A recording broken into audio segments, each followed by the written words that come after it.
All right, everybody, good afternoon, and thanks so much for watching News Now, which is part of Fox10Phoenix.com. My name is Pilar Arias. I am currently joined by the one, the only Steve KRAFFT, who is retiring after 34 years here at Fox 10 Phoenix. Steve, Friday's your last day?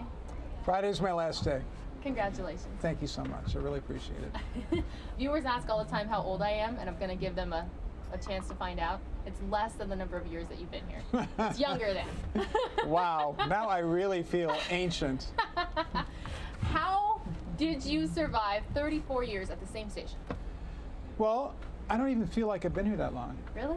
The way I've done it is I've never really paid attention to how long I've been here. Yeah. Or anything I'm doing in particular. You just show up every day and just do your job? Yes, I do. I show up every day and I look at every day as a challenge. I want to tell a story that's interesting to people, hopefully useful and helpful, and put together a little movie every day. That's how I look at it. I'm directing and being in a little movie every single day that hopefully is true, and it's a challenge to sit down every day, and I want to write the best thing I can write that day, and then I go home, and I've had a lot of other things in my life, you know, besides television.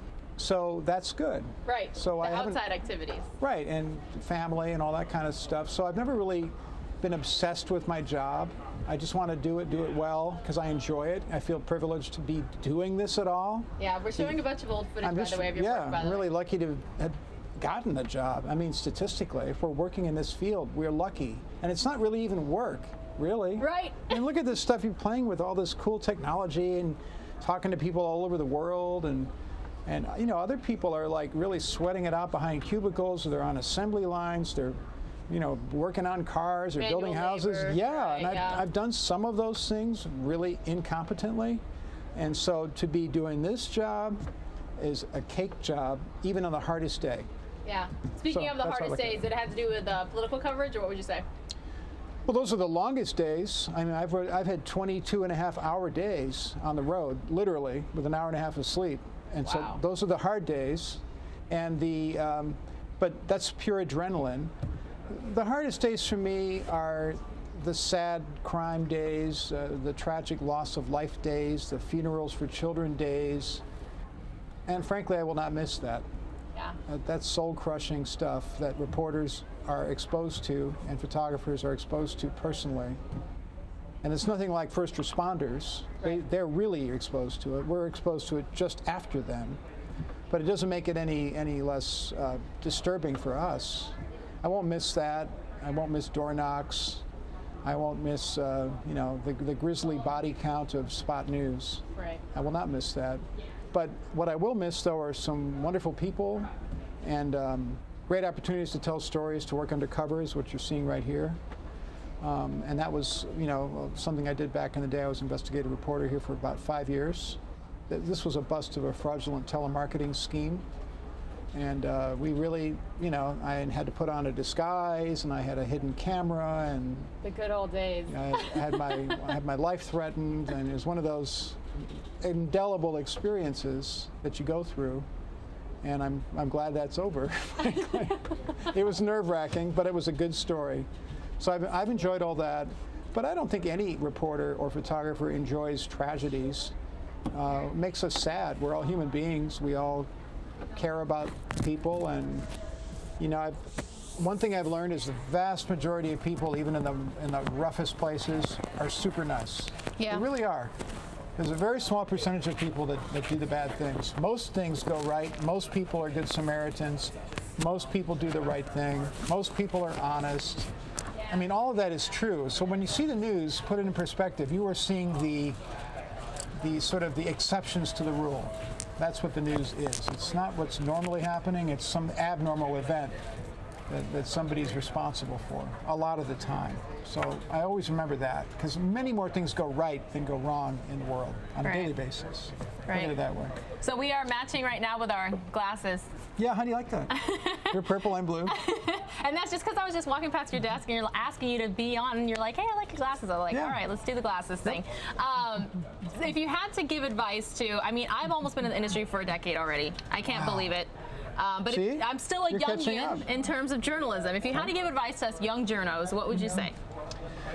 Well, I would tell you to, first of all, and I say this to people all the time, especially journalists, everyone has their political opinion. You just do.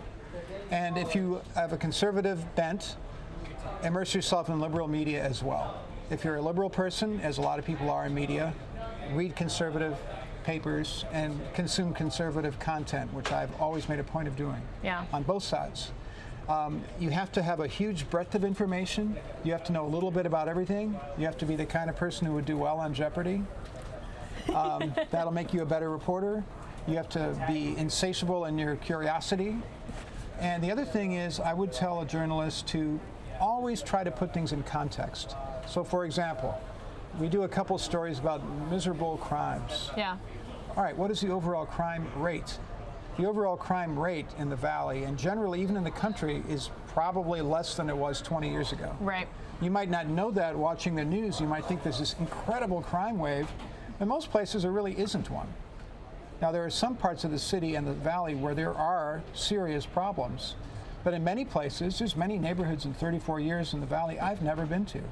And if I've never been to your neighborhood on a spot news crime story, that's good. That says good things about your neighborhood. That was just the Berlin Wall, that footage, right? And is this the State Fair, or what was that right there? Those are Christmas festivals, and we were comparing the ones in West Berlin and East Berlin to show the differences between the communist East German government and their culture, and then the capitalist West, I think was in East Germany. That was a pretty grim place.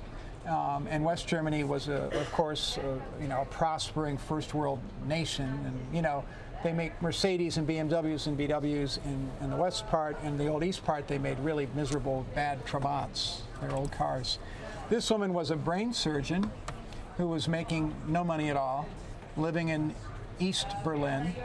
And she was showing us here what she had in her, just a couple items of food that she was able to get from a state-run food store back before the wall came down. Wow. So that's just how tough it was for even the most highly educated people in the former East Germany. So we just looked at daily lives of people just to show the differences between those two societies in this incredible turning point in history. Yeah. It was a really great assignment. It was only 4 years into my career. I had just started really in television. I hadn't studied journalism or TV or any of that stuff. So I was making it up on the fly and just watching other reporters and trying to learn from them.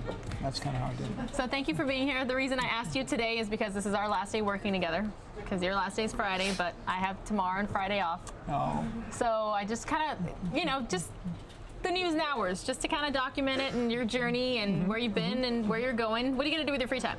I'm not sure. Yeah? My life is a complete blank slate, open book at this point. I don't know what I'm going to do. But are you going to stay on social media? Because you have a Fox 10 account. Yes. No, I'll still be probably contributing story ideas. Perfect. We like that. But I'll figure it out. I will figure it out. It's a nice problem to have. And I'm really grateful for the chance to have been here all these months and years. And so it's great. So your last report will be Friday. Do you know which show yet? Nope. 5 or 6, probably? Yeah, somewhere in there. Somewhere in there. I'll do whatever I need to do that day. 34 years, everybody. Steve KRAFFT. It's a long time. Longest reporter ever here at Fox 10 Phoenix? I don't think so, no. Wow. But pretty long. I mean, but you got to work somewhere. It just so happens I've been in the same place all the time. And I wondered, what happened? Why am I here? And all these people come and go, and I'm here. How bizarre. But you do have to work somewhere, and so I'm really glad to be working here. And you landed here from Chicago, right? I did. Mm-hmm. Did you ever miss Chicago, or were you grateful to have been gone? No, I mean, I think everybody has a certain reservoir of goodwill for their hometown, and I do too. Yeah. And I do miss parts of it quite a bit. But I've also found this is a really nice place to live. Yeah. I've grown to really love living in Arizona. It's a great place to raise a family. It's an easy place to live. So much easier. The hassles we have here are nothing like hassles in LA or New York or frankly in Chicago. Right. So this, even on the worst day of traffic, when you're crawling down I-10 on the way home, it's not that bad. It could be worse, everybody. It's really not. Chill. Ending the segment with a little bit of optimism, and this is live, everybody. I didn't have that little bug up on the top there, but I got it now. Okay, I'm glad it's live. All right, thanks again, Steve KRAFFT, and we're taking you out to New York, one of those big cities he was just talking about. He's got to go and head on over to his live report, so I appreciate it, Steve.